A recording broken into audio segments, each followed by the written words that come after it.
2026-27 assessment ఇయర్కు సంబంధించి income tax returns file చేయడం ప్రారంభమైంది. ఈ నేపథ్యంలో కొత్త పన్ను విధానం ఎంచుకునేవారు డిడక్షన్స్, మినహాయింపులకు సంబంధించిన వివరాలను తెలుసుకోవడం ఎంతో ముఖ్యం. పాత పన్ను విధానంతో పోల్చుకుంటే కొత్త పన్ను విధానం మరింత సులభంగా ఉంది. అంతేకాదు, ఇందులో ట్యాక్సబుల్ ఇన్కమ్ను తగ్గించడానికి, ట్యాక్స్ లయబిలిటీని మెరుగుపరచడానికి వివిధ అవకాశాలు కల్పిస్తుంది.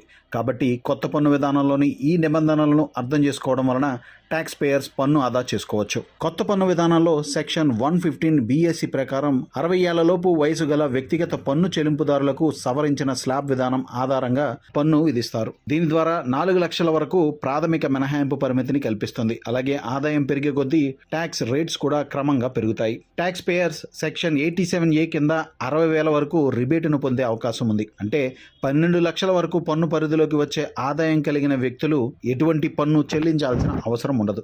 వేతనం పొందే ఉద్యోగులకు ఈ బెనిఫిట్ మరింత ఎక్కువగా ఉంటుంది. 75,000 స్టాండర్డ్ డిడక్షన్ కారణంగా కొత్త విధానం కింద 12,75,000 వరకు వార్షిక ఆదాయం ట్యాక్స్ ఫ్రీగా మారుతుంది.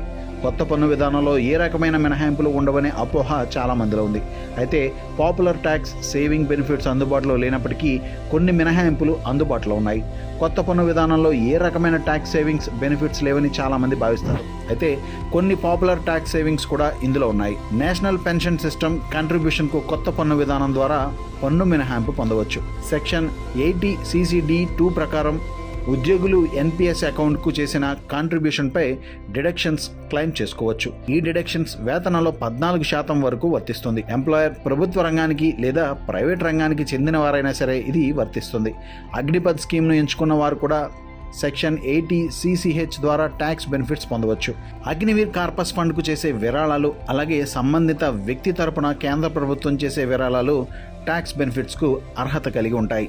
అద్దెకు ఇచ్చిన ఆస్తిని కలిగిన ట్యాక్స్ పేయర్స్ సెక్షన్ 24B కింద హోమ్ లోన్ వడ్డీపై మినహాయింపులు పొందవచ్చు.